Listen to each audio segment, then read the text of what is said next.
Ignition sequence start. 6, 5, 4, 3, 2, 1, 0. All right, so I believe we are now recording. So cool. I am here with Robbie Ripoll. Hey, I've been mispronouncing it the whole time. And how many years now? and Jayvo Scott is on, or Scoot, I guess I would say Scott wrong as well, is over on the other end. And after a solid hour and a half of trying to set this up, we are in motion. Cheers, sir. To that. Espresso. It's late night. We're doing Nothing. It. Clink. And so we're just gonna go for this, man. We tried 7 different setups and now we're rolling.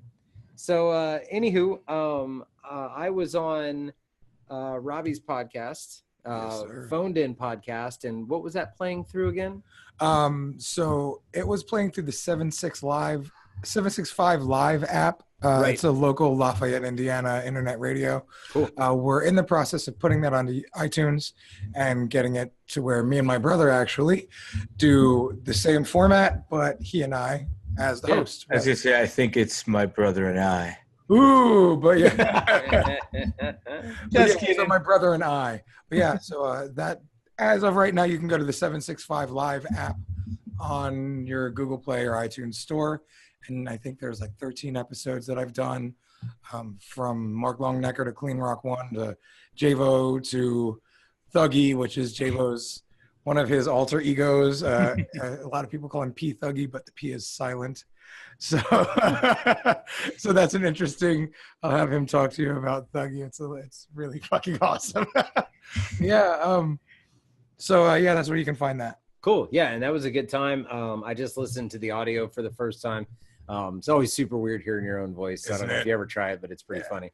But that was a good time, man. And I know we talked about some different ideas and like saying, hey, man, if you're going to do this, get this audio equipment, get your setup on your other things, take it to that next level because you're already traveling around everywhere. You're doing all this stuff. I guess I need to lean in because we're trying to do setup, guys. So I'm like falling out of the picture. I'm just going to do mine from here. That's how I'm going to run mine. But, I said, hey, if you're going to do all of this, you already got the game plan, like record it, man. People want to see shit, Yeah. And the phone one was cool, but, the levels of it were a little off. Quite off. So I think it's got to be like from a landline or whatever, but it's really cool to see these different formats because like I've talked to you about it before. I just like these open forums. I like open discussion. Yeah. I like the non-edited variation of dialogue. So it's cool. So you two, at the time when we first were talking, it was just you. Yes. Right? You had started with just you, and then you two have had your own crazy story of distance and reconnect and all of that. So let's hear a little bit about what you have going on with your brother. You want to take this? I give Robbie, he started all of it. I gave him all the credit for starting it. He ran with it. Like he created the I'm Rad movement. And he hit the ground running. He touched a lot of people. He reached a lot of people. He continues to do so. I'm pretty sure everyone knows we had our falling out a long time ago. I think the world met us when we were each other. So, were y'all on like TV or something like that? No, nothing like that, no. But yeah, when we did Ink Master, it was kind of like we were introduced to everyone and everyone, we did hate each other for real. It was unfortunate and it was a crappy time in our lives. But since then, we've made amends. For real, like genuinely this time, because we've tried a few times and failed, but this time it's for real. It's been a while. I'm not keeping track, but it's been quite many months. But I need to it's funny. This whole thing. What? Thanksgiving 2017 was when we actually had the first real good talk and communicated together for real. So yeah. I am keeping track because it means a lot to me. Way to make me feel so small. He's the better girlfriend. Yeah, I'm the one that cares. He does have prettier hair. I remember dates because I care. Anyways, so the whole point of that whole tangent was that Robbie started the movement and he invited me to join with him because we stand for the same things. We pretty much say the same things in different formats. It's essentially we're the same. We grew up as best friends for a long time, so we are one in another. We share that. We're brothers. We have that weird brothers intuition thing. One of us gets hurt, like the other one knows, like it's crazy. But so after all this stuff happened, we come back together. Now we're doing this together, and the Truly Rad part came from my tattoo studio is True to You Tattoo, and everything I say and stand by is, you know, stay true to you and be yourself no matter what. So, you know, with the I'm Rad, True to You is Truly Rad, just made sense. It sounds good. We still use the I'm Rad and so are you, because that was like the start of the whole thing, if I'm not mistaken, right, Rob? Yeah. I mean, that was my first tagline. So then from do you take it from there, dude? Yeah. Yes. What was the purpose of it? Like, what was your motivation to do it, and what does it stand for? Like, what is it? Okay. So I got the I'm Rad tattoo, the first one many years ago, probably not many, probably like 8-9 years ago. Yeah. And it was just a reminder that I'm rad. You know, I felt like we all feel like we suck sometimes. So that was the start of it. That was like the seed. And fast forward to after Ink Master, I was living in a big giant house. I was married. I'm divorced now. I don't live in that house anymore. I had a giant studio that I thought was like everything. I had everything I ever wanted, including the TV, the wife, the kid, everything, the cars. And all of it fell apart. And I actually saw it falling apart before it actually fell apart. So one day I was just really bummed out. I was suicidal. And I was like, fuck, let me just Google how to be happy. And I was like quietly suicidal because I was really embarrassed about it. So I'd only tell like certain clients and friends here and there when nobody was listening. Yeah, so I was like, well, fuck, let me Google how to be happy. I found Brendan Burchard. And then I found out that he learned from Tony Robbins, and we watched our dad read Tony Robbins books and all kinds of shit when we were young. So I was like, oh, I can resonate with this a whole lot more. So it hit me even harder. And then, you know, as Adam Sandler and all the comedians have their clicks, like all the motivational guys have their clicks. So I just started listening to all their podcasts, and I was like, the information in this stuff is so valuable, and it's keeping me from going down this really dangerous path. Sure. And it's helping me rebuild my brain and helping me rebuild what I'm into. You know, and what I am into is now building myself better rather than tearing myself down. Yeah. And so I was like, fuck, if somebody did this shit and cursed a lot more and, you know, like spoke to where people like me would get, you know, my ears would perk up and I'd listen, maybe I could be one of those guys. So it kind of turned into, you know, I'm the guy that will give you motivation that doesn't wear a suit and a tie. Yeah. And so it just kind of turned into this whole alternate lifestyle motivation thing, because it did so much for me. I know how egoic I have a tendency of being, and I know how the industry, the tattoo industry, life in general, has just this, you know, kind of negative stigma against self-help and, you know, talking about things like suicide and, you know, mental illness. So I figured, let's try and put a spotlight on, you know, shit that kind of sucks, that we don't want to suck anymore, and like, let's try and fix it. So let's kind of do that. And that's basically what I started out doing, just trying to help people in the same way that I was trying to help myself. Yeah, absolutely. You teach best that which you most need to learn, the whole thing, like we talked about before. Yeah, if like you don't put something into practice that you don't need, what are you doing? Exactly. You know, a lot of people preach and don't apply. So, yeah.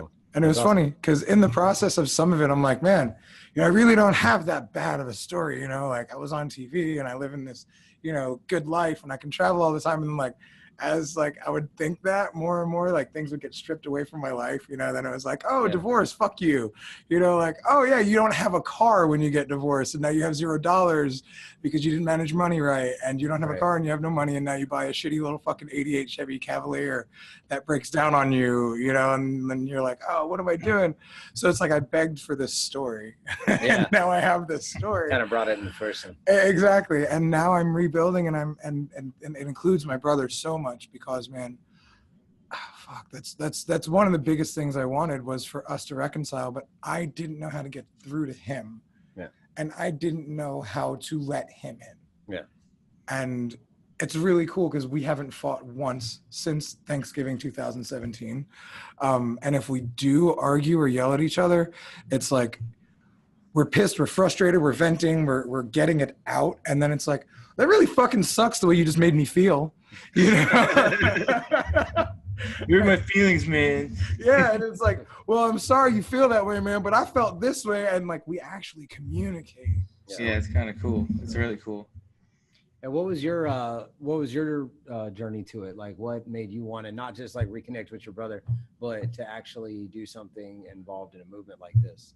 Well, I mean, my story is a bit different. I mean, we although we shared a lot of the same things, you know, with the being divorced and having the house and the cars and all that crap, and then going to live, you know, in a little apartment with, you know, a closet and a bathroom, you know.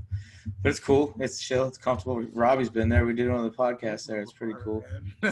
Yeah, so it's whatever, you know. But I don't know. For me, it was always never being able to be me. I was always that weird kid in school, you know, the little drama nerd, the one who wore makeup and nail polish and wore pigtails and spiked collars and all that crazy stuff, you know, when you're a kid. And I kind of lost that when I got out of high school and just kind of just straight went to work for the family, you know, got married, had kids, the house, you know, like the American way thing. Didn't work out. We were too young, you know, had kids, got married, remarried, divorced again, like a few times, just like all throughout. I was never really happy because I was never like me. And Robbie will tell you, I was kind of a dickhead. I was just mean all the time because I had nothing really to be happy about. I mean, we built mad cars. Our cars were in magazines. We had money. We had good careers. Everything worked out, but money for just weren't. Yeah, but I'm just saying, like it's just one of those things. Everyone thinks, you know, oh, you have this, you have that, you're great. Yeah, just never happy. And then I mean, I do credit my ex for kind of when I met her, just being non-judgmental and letting me be me and kind of me like just kind of find me. And it's cool because Robbie's whole thing is I'm rad, and I'm still learning that about myself, you know, like, oh man, maybe he's right. Maybe I am rad. Maybe he's on to something. I don't know. Nah, my brother doesn't know anything, right? No, but he does. No, but he does. And it's just the past few years for me have been really, really cool because I think right before Ink Master was when I really started to come into myself and everything. And it was cool because I was able to share that with people on TV because of everyone asked me, why do you paint your nails? You know, and I give them the reasons why. And there's like, oh, that's cool. Most of them. And some people are like, well, whatever, you're a dude. You shouldn't have your nails painted. Whatever, dude. I don't care what you think. Fine. But most people are like, wow, that's cool. Why do you do it? I'm like, I just like to do it. It's me, you know, and like, just like I like to drive lowriders, but I sing the Muppets while I'm driving in a lowrider. Like it's weird. Everybody the Muppets. So, you know, I don't know, just being able to be me and be okay with it and then have other people be okay with it is kind of cool. So it goes right along with the, you know, the whole self-love thing. And I didn't realize, you know, till recently, you know, when we started talking that it's pretty much the same message. And we were both trying to do the same thing, just in different ways.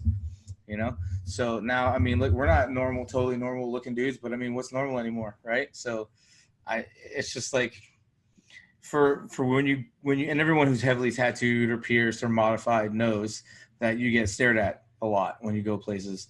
And in the beginning, when you first are that way, it's like, you got to get used to it. Like, why are all these people looking at me? And then you go through the, what the fuck is that guy's problem? Guy up if he looks at me again.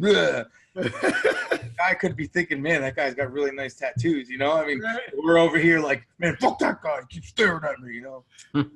So, but, and we all do, even though we want to be ourselves, you know, we're over here judging this guy for thinking that he thought one way and we didn't, you know? So just, everyone kind of goes through everything. You learn, you know, you learn from your mistakes. You kind of, I think opening up to more people, you find out you have a lot more in common than you thought. And, you know, we're all human. It doesn't matter what color, if you're fat, skinny, pretty, ugly, bald, whatever, you know, we all are the same thing. Like, we're all human. So why, like, in the end, why does it even matter? Why does anything matter? Why is there so much adversity? It's just stupid. We're all the same. If can't we all just get along? You know, the old Rodney King thing is true, you know?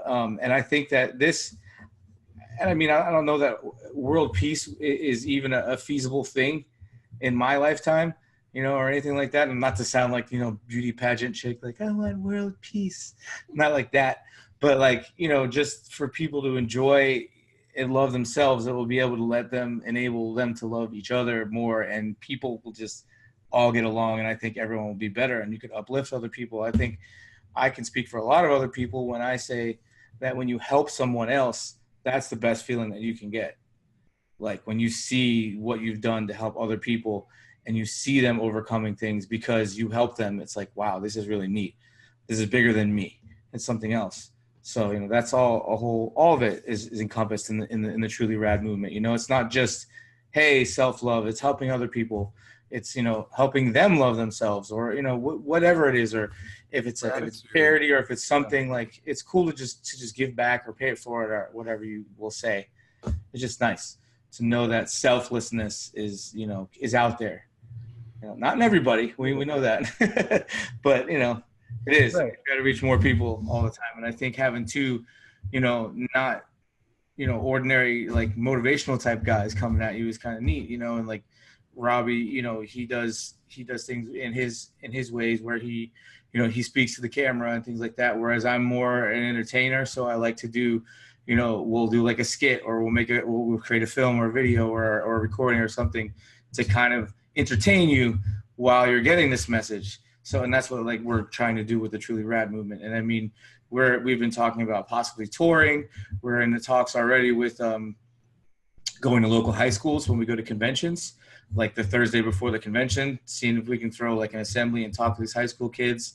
There's a lot of issues where it starts with kids young, you know, with the suicide rates and things like that. So, you know, and I think that can all be turned around. And Robbie and I both talked about it with, you know, with the self-love and the, hey man, these guys are kind of hip. They're kind of cool. Maybe we'll listen to them, you know. And, you know, we've kind of been there, and they can kind of relate, you know. I mean, we are older, but, you know, I don't like to think that we're the uncool old guys, you know. We got our share of dad jokes. Old guys think. Yeah, right. But, you know, still awesome. I listen to the hip music. Yeah, you said hip, dude. I listen to SoundCloud. You immediately shot yourself in the foot when you said I have FaceTime. It was intentional, guys. Come on. Good save, bro. So that's the whatever, dude. I have Liddy on my knuckles, so I gotta because it was humility. But somebody pointed out to me, when I take my right hand away, it just says Liddy. Fucking ridiculous. I love it. So that was how you guys came to have it happen. You're thinking about doing conversations at schools and things like that. Yes. You're working on the podcast, getting more of that going.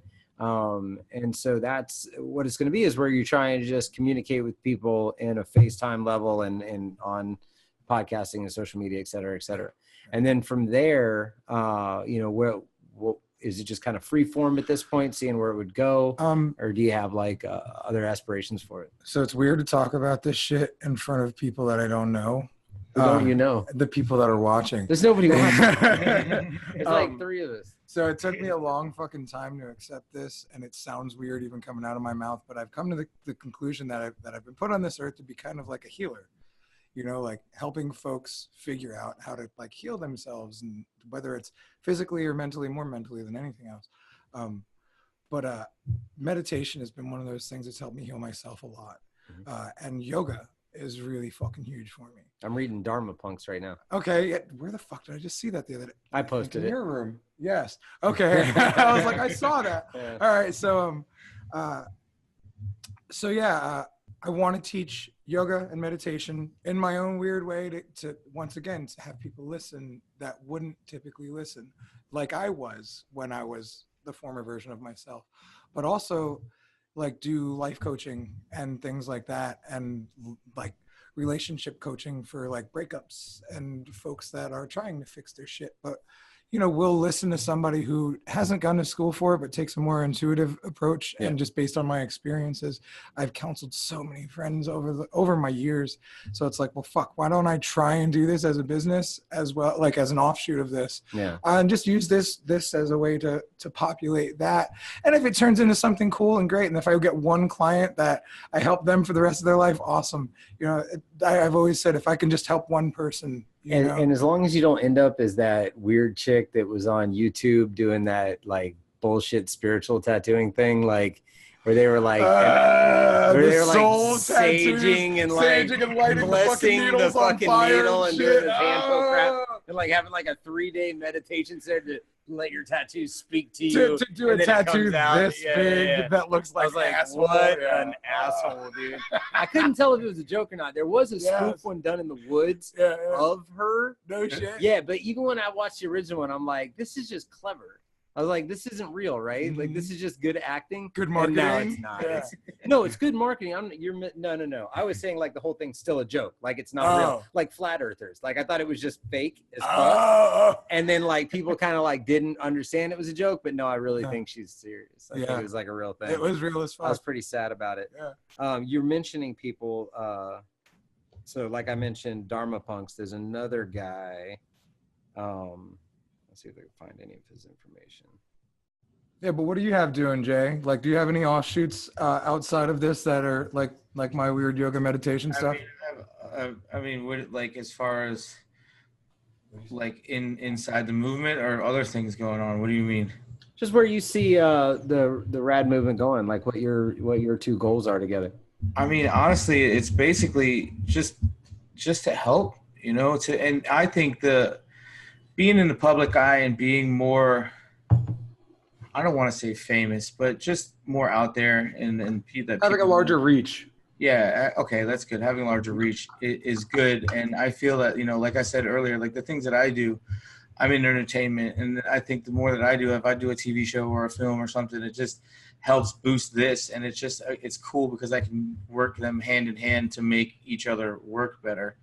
With the Truly Rad Movement, we can make little videos, and we have a few in the works, and like just little entertaining things, and that gets seen on the outside. It could lead to something bigger, which could also lead to us, growing in popularity, which also means we reach more people, and it's kind of a cool thing. And just kind of, I think right now we're not on the ground floor because we've been putting a lot of work in. We're halfway, maybe a little more than that. We're kind of still climbing up. And we're still in a position where everyone can relate and they can see like what you have to do as far as like, the hard work and dedication and the drive and the passion you have to have for whatever it is you're doing.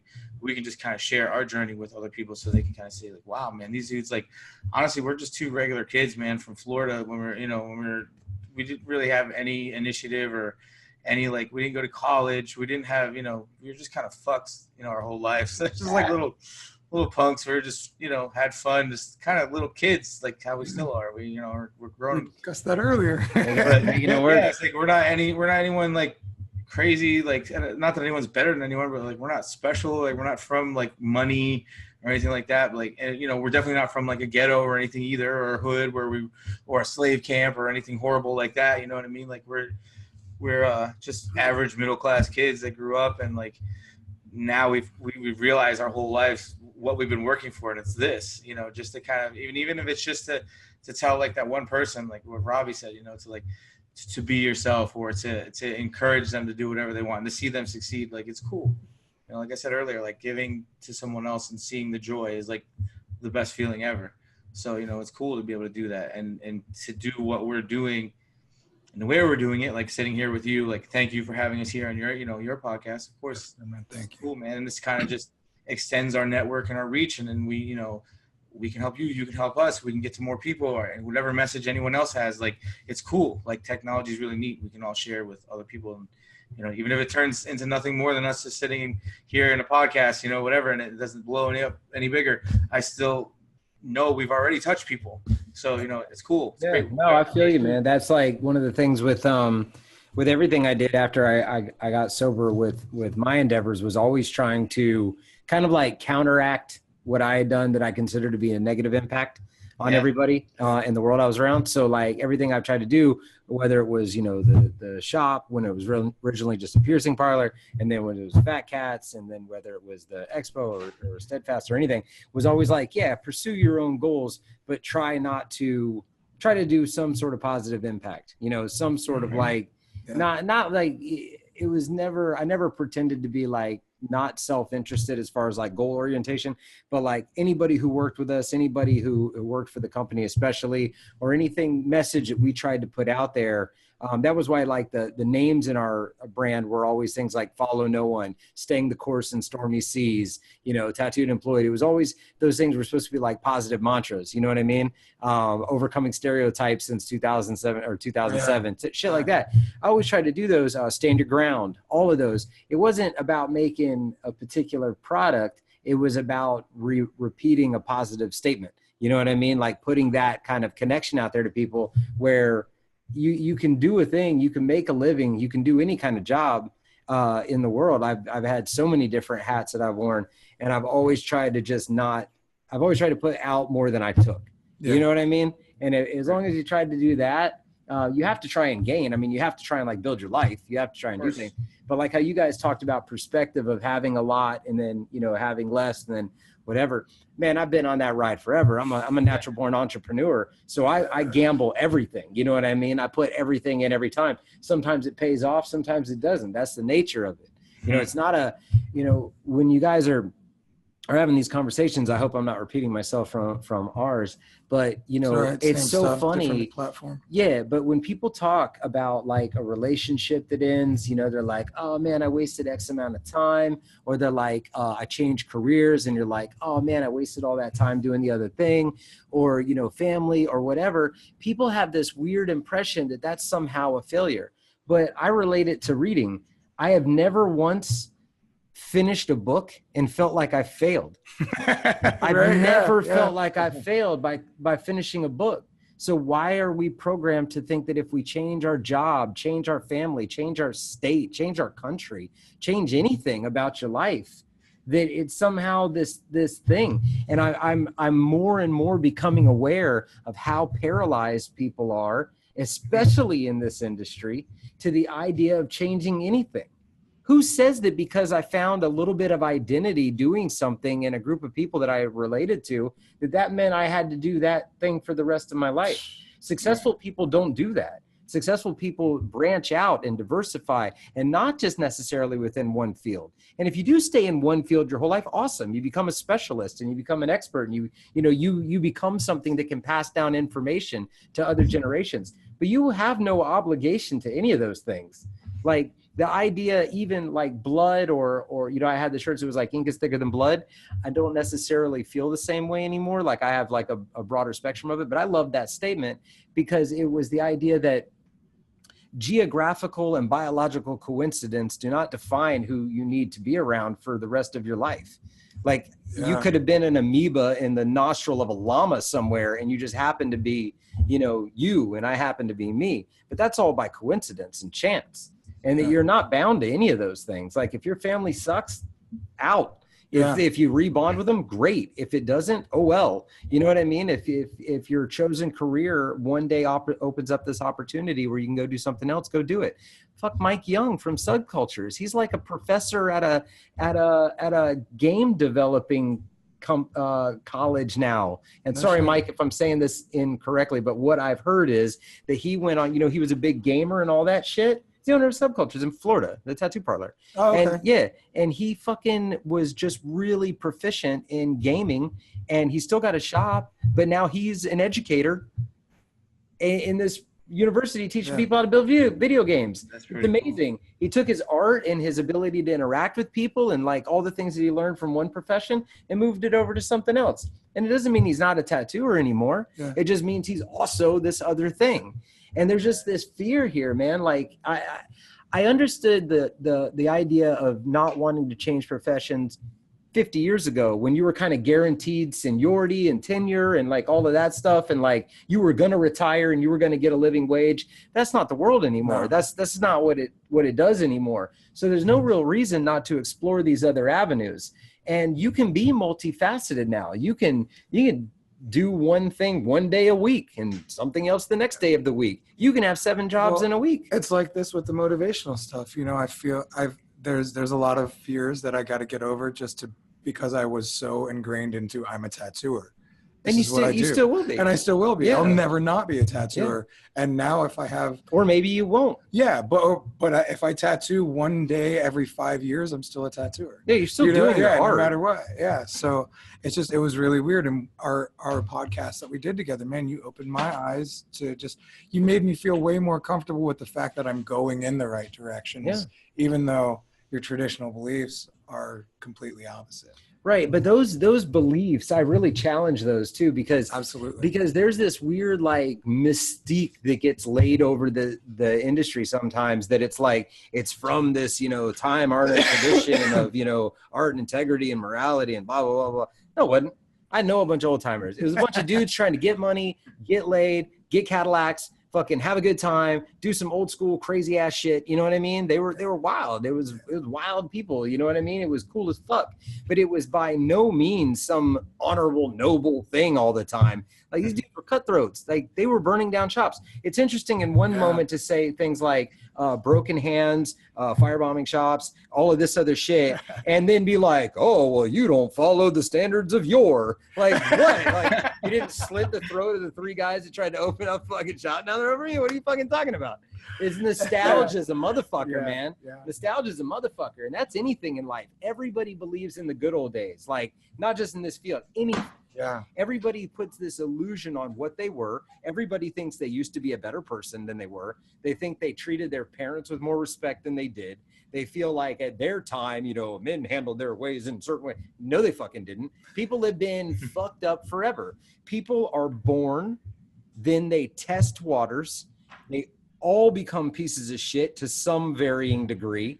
And either they stay assholes forever, or they learn from it and then they better themselves and they come back from it. And that's the cycle. I don't believe in world peace. I don't think it's a feasible thing. I think people have to fuck up in order to balance out what that even means. If there was no scale of bad, then good would have nothing to mirror itself against. Like you can't have it. That's weird. That's out of balance. That's not yin and yang. That's not real. You know what I mean? You need that darkness just like you need the light. So everybody goes through that cycle and you come back around or you don't, you know what I mean? And the ones who don't and the ones who die and the ones who go over the edge are necessary, as horrible as it is, because then you have something to balance it against. Somebody has to step out in the street and get hit by that car. So everybody else can be like, whoa, don't walk out in the street now. Crazy shit happens. Like I've seen that shit. It's nuts. It's on YouTube. It's on YouTube. It's terrible. And as horrible as that sounds, you need it. Like you need that to happen. You know what I mean? So I don't think our breakup needed to happen between me and him. I mean, so we could come back together so strong. Yeah, and to do the project y'all are doing now, so that people that are familiar with you can be like, oh man, maybe I can actually make reprimands to my family or to my sibling or my old friend. You know what I mean? Right. Like 90% of all misunderstandings are just that misunderstandings are tone, like literally just tone, the subtlest thing that takes places between people. I don't know people that really have I know the origin of any problem I have with anybody. I know what it is, and generally it's expectations that weren't met. They thought that by some sort of association something else was going to happen, but at a real level, whether it was like people that like, you know, that opened up a shop down the road from my shop, you know what I mean, that worked for me and did it too close proximity. We had this big falling out and all the things they said about me as a boss or whatever. Everybody I've ever worked with that had that kind of thing, within 2 years, we talk again. And it's like, hey man, me and you just talked, you know what I mean? And it was like, dude, there was no reason for us not to be hanging out all the time. It was like, ever, you know, there was nothing there. It's just outside influences.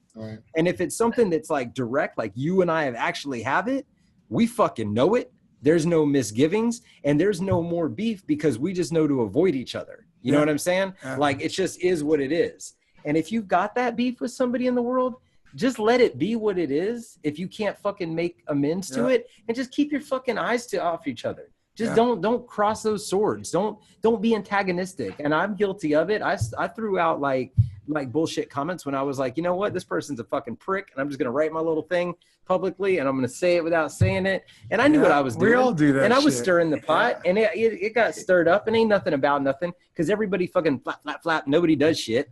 You know what I mean? And the best thing that can happen is somebody does do shit, because then it's over. You settled your problems. You know what I mean?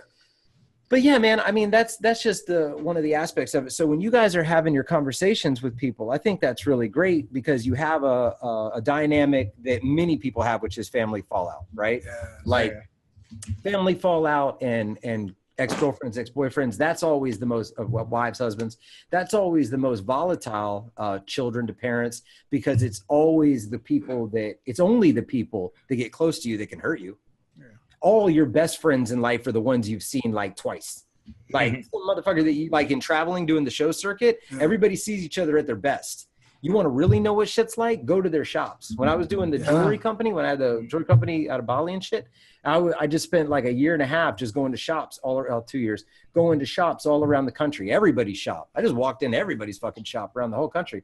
And you could really see how people really acted. You know, you'd stay in their homes and you do this and you do that. Because 9 times out of 10, everybody's putting on the convention face. You know what I mean? And it's not a bad thing. Well, it's just when you get to be at your most casual. It just gets to be when you get to be the person you wish you were when you weren't burdened down with stress from home. You know what I mean? And so the people that get close to you are always the ones that you have these massive conflicts with. So you guys being able to represent that and finding a way to bridge that and let years of family baggage fucking go is important, because we do that. And it's unfortunate, man, but that's always the most dramatic, you know? And, you know, I mean, I say this about my suspensions that I do. The ones that scare me the most, I get the most out of. You know, losing my brother scared me the most out of anything in life, you know, aside from losing certain other people, but that was fucking scary. And now that it came back, like, I got the most out of that, you know, because there was so much bad that could have happened.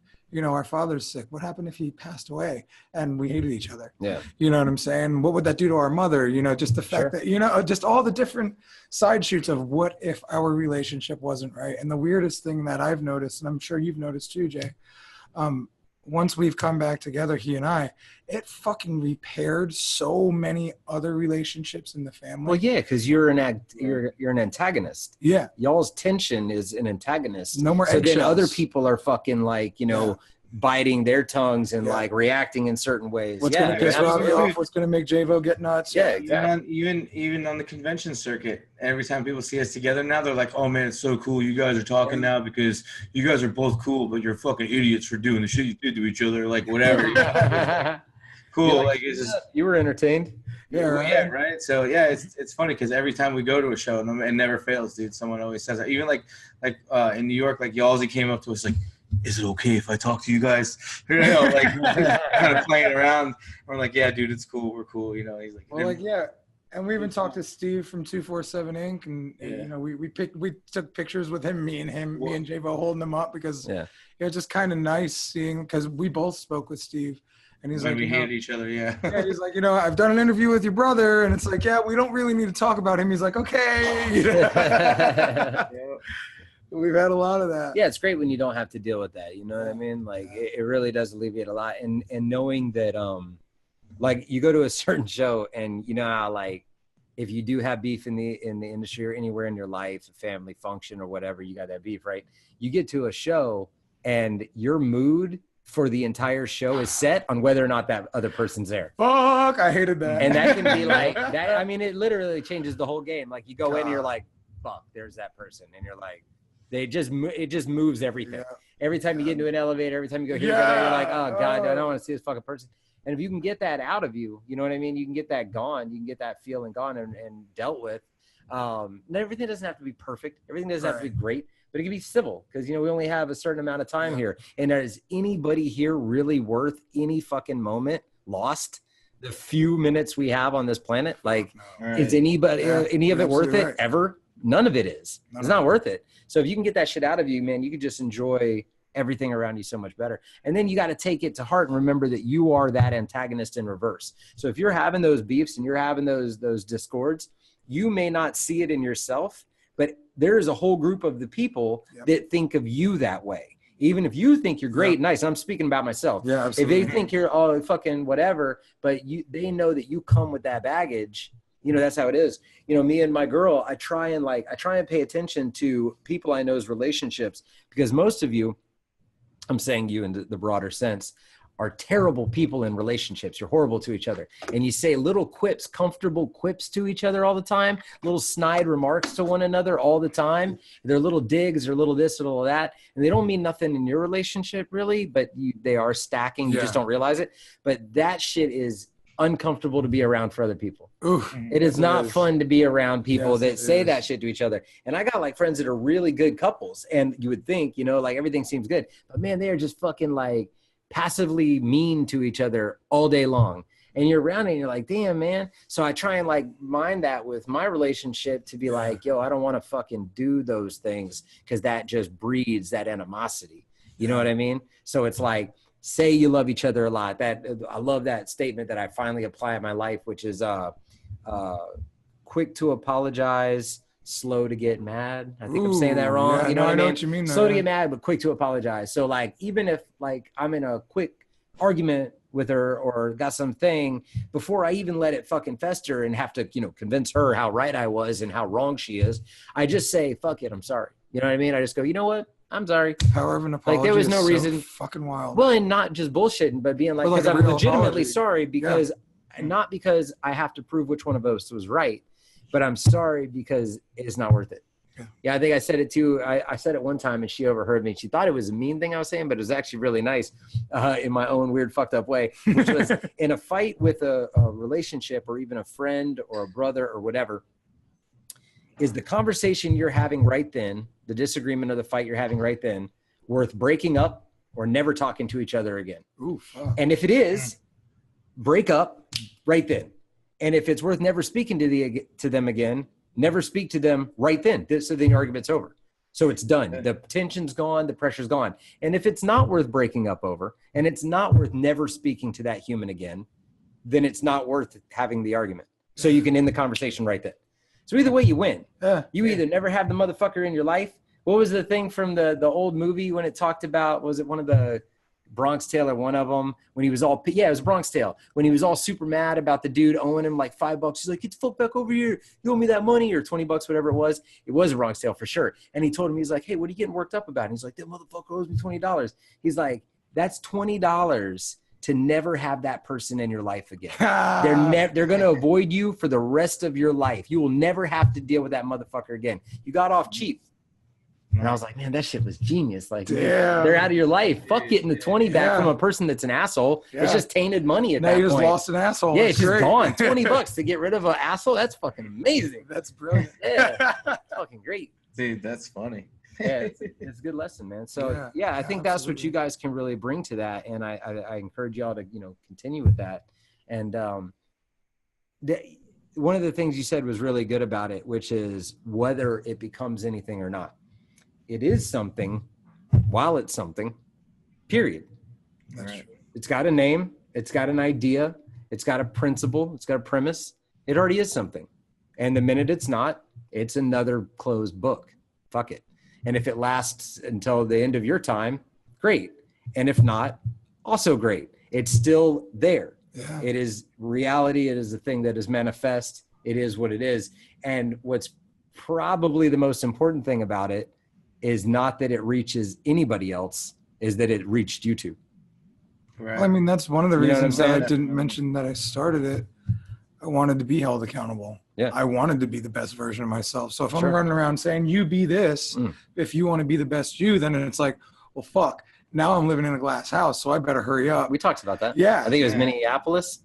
Oh, yeah. When you got all mad because you didn't understand what I was saying. Yeah, because you hurt my feelings and I get super sensitive. Yeah, it's hilarious. Because like you were high on the high of the idea of doing better. Yeah. And when I went through rehab, like you run into that a lot. You run into that in AA and NA and all these other places. There are people that are getting, I used to say, and I say this with a grain of salt, because if you need to go to a meeting every single day to stay sober and stay happy, fucking great. That's awesome. Yeah. Be addicted to that. It's way better than the guys right here in my neighborhood that are dropping and, dudes are getting Narcan fucking inhalations. My buddy that lives in the building just saw his first overdose and the dude was out and they fucking came up and hit him with Narcan. He popped out of it and got mad at the EMTs for waking him up out of his high because you ruined their high. Fuck. Bitch, you were dead. Like, you know what I mean? So it's crazy shit. Shit's real on them streets. But shit's real on them streets. It's real. Shit's fucking real out there. But damn, I don't know where I was going. I was really having fun with that story. Yeah, that was a good story. It was so crazy. He just told it to me, so I was like all fucking weighed down by it. But that's basically it, man. Oh yeah, you were talking about getting high and the people that get high for the sake of getting immersed in the moment. And I used to say I got AA or NA to get sober. I didn't get sober to get NA or AA. You know what I mean? Yeah. But I use that with a grain of salt now because, like I said, if you need that shit every day, fucking do it every day. Because if you're walking out of there happy, just like church, people are like, oh, fuck religion. I got my own feelings on organized religion and things like that. But I also know some really nice people that stay really nice people because of their faith and the thing that they believe in. And who the fuck are you to shit on them for it. One of my Let people spiritual be happy. gurus is a pastor, and he's one of my best friends in the whole entire world, but he's one of the realest motherfuckers I've ever kicked it with. Yeah. You know? Yeah. So and there's good and bad in every fucking thing. And people are like, oh, what about, you know, X, Y, or Z example? And I can be like, yeah, there's a whole bunch of examples on either side you can use. But the premise is what you've got to hang on to, you know? So that's what I talked about. It was Minneapolis. It's just because you were just talking about all the things you wanted to apply, but you were doing it at that fevered pitch that I recognized in people when they just talk about the program and the program and the program and don't do anything for themselves, keep relapsing, stay unhappy, do all of that shit. And you almost like see like a desperation and a sadness in them trying to wish they could connect to it. But, you know, I wasn't trying to dissuade you from it because there is a thing that says act as if.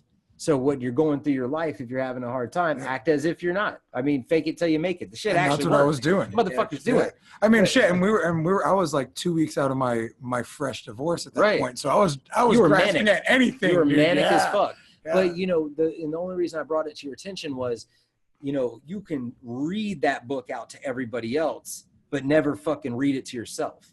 There's a lot of motherfuckers that do that. You know what I mean? A lot of people in life meaning good things, but they never actually understand what they're looking at. You know what I mean? And that was one of the things I wanted to just stop you. And I'm glad it like shook you up a little bit. You fucked me up, man. You fucked me up good. Yeah, you know. But I needed it though, you know, because I was stuck in that loop. I just realized the other day, man, I've got fucking notes from 3 years ago. Brilliant notes that I love to death that I've just pulled out of my archives because I was afraid to look at them or listen to them. You know, like I was just downloading before I got here, uploading to my drive, my seminars I did at Hell City, Phoenix last year.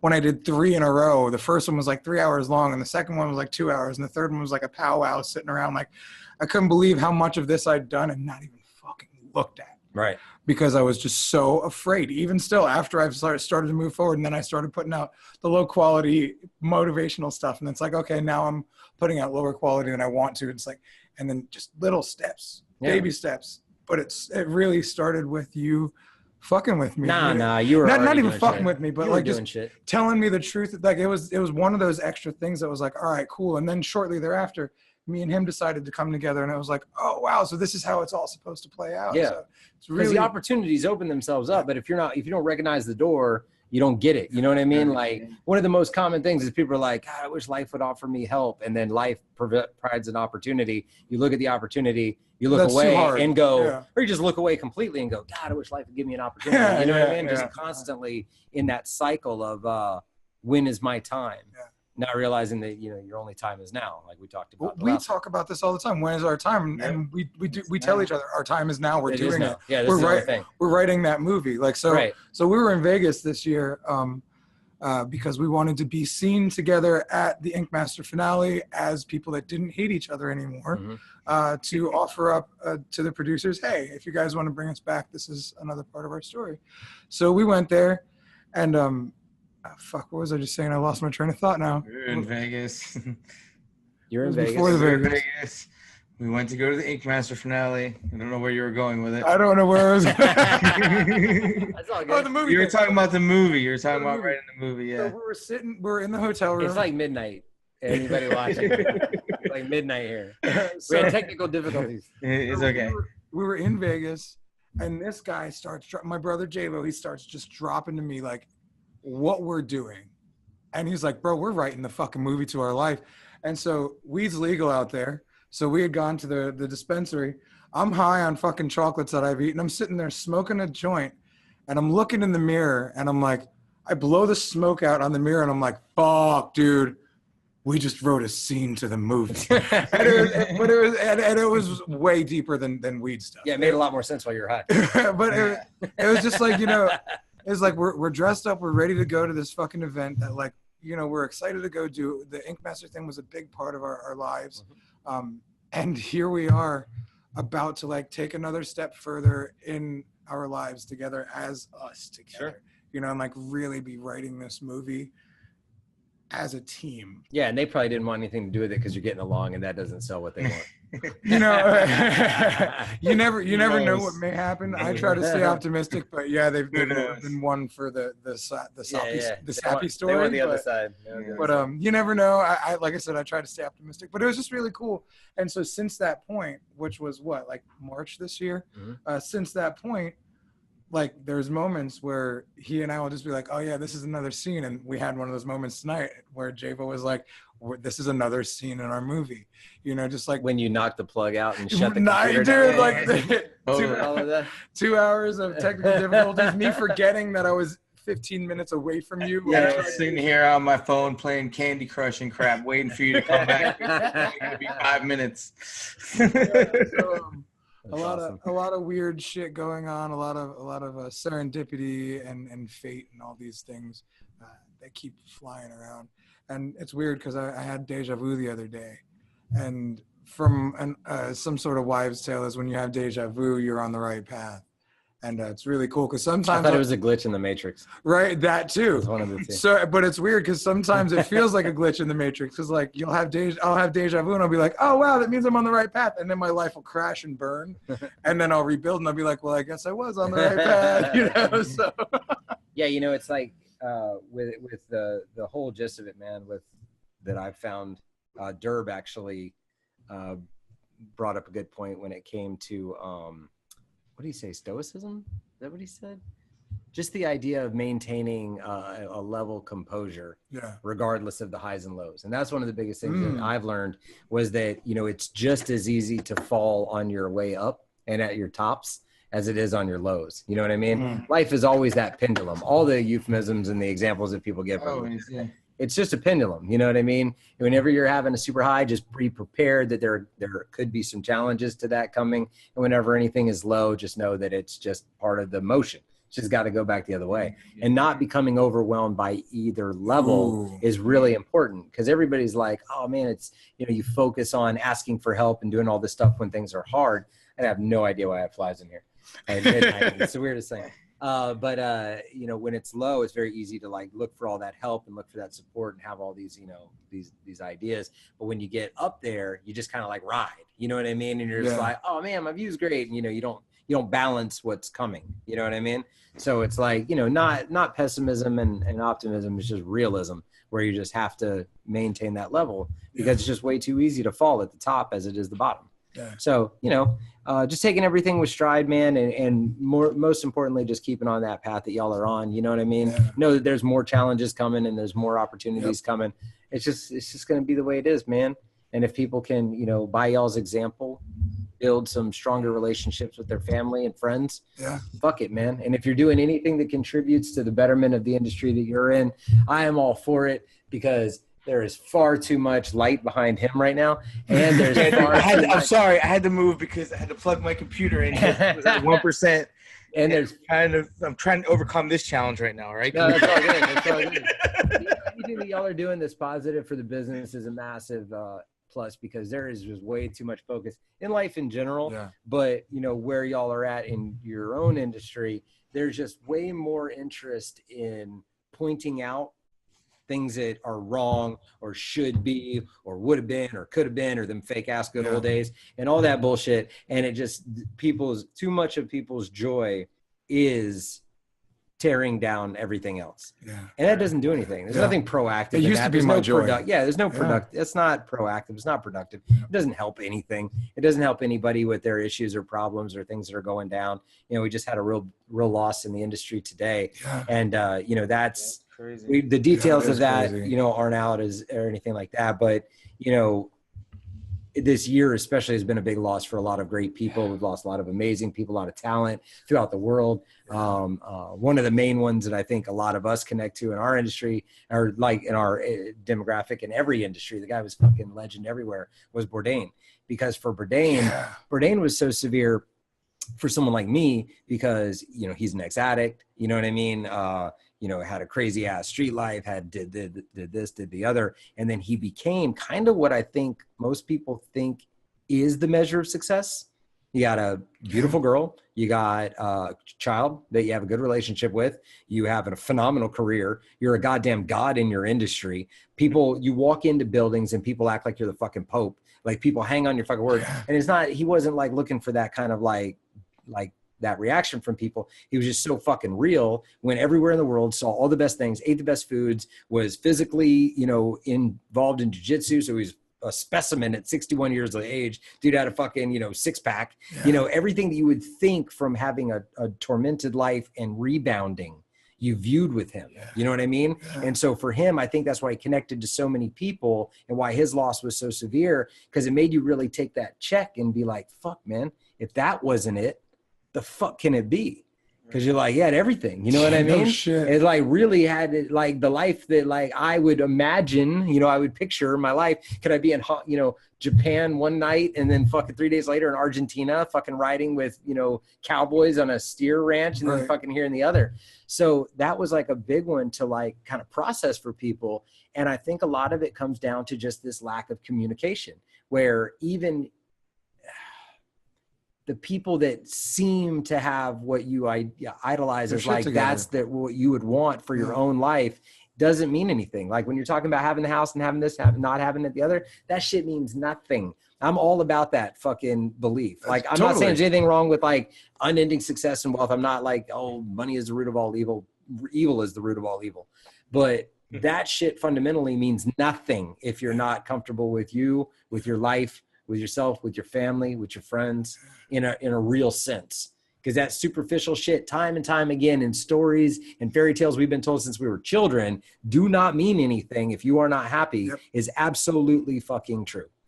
Because very, very rich and successful people off themselves or die all of the time. Addiction all the fucking time. It has nothing to do with it. Well, dude, those things are good if you've earned them and you're also happy. I'm not knocking it. But it is not fundamentally the basis of happiness. It's just fucking not. Well, I mean, we've both had it all, you know, and we've both lost it all. And like, I found myself, when I started with the I'm Rad stuff, people would say, how do you feel about suicide or dealing with people that are suicidal? And I'd be like, fuck that. I don't want anything to do with it. I just want to be a smiling face to help brighten someone's day. Well, of course, when you say you don't want something, it comes to you even harder. So now I've been inundated with people telling me that I've helped them by keeping them alive just by making videos that I don't think anybody's watching. So now I've got this really soft spot in my heart for suicidal folks. And it's like, holy shit, now because of this whole thing with I'm Rad and Truly Rad, I get to talk to people about shit that I was afraid to talk about. You know, that when I was married, my wife didn't find out that I was suicidal until a year later, and I was telling a client and she overheard it because I was afraid to tell, you know, the people closest to me, because I didn't want anyone to view me as a weak pussy, you know, because I knew at that point when I wanted to end it, I was the epitome of a pussy. I was the weakest version of myself because I didn't want to be there and fight anymore. And now it's like we have this opportunity to talk about the things that fuck us up and keep us from wanting to end it. And, you know, if indeed that's the way it went down today with, you know, we don't know yet. It doesn't matter, but there's so many people that are, you know, that are in tons of fucking pain. They're afraid to talk about it. And they have the life that how many of us would want? Fuck. I often look at my life and be like, man, teenage Robbie would really be stoked as fuck for the life I get to live right now. I should stop crying about it. Well, you know, if you're living and eating and have a roof over your head and you're not being terrorized in civil war, you actually have a life that many people in the world want, period. You know, an interesting breakdown on the 1%er concept, you know, when they're talking, oh, fuck the 1%, blah, blah, blah. Have you heard that statistic that actually if you make over $37,000 a year, you're 1% in the world? No shit. Yeah. If you make over $37,000 a year, you are a 1%er in the world's wealth. So we are in this country where the wealth is so high that we look at those people as 1%. So the people in our view are actually the 1% of the 1% of the 1%. They're the actual finite. But like, on a world scale at 37,000, you're 1%. So people got to take that step back, you know what I mean? And be like, wait a minute, let me really consider what's valuable, because people risk life and limb and this administration every day to come here regardless, because it's still an amazing opportunity.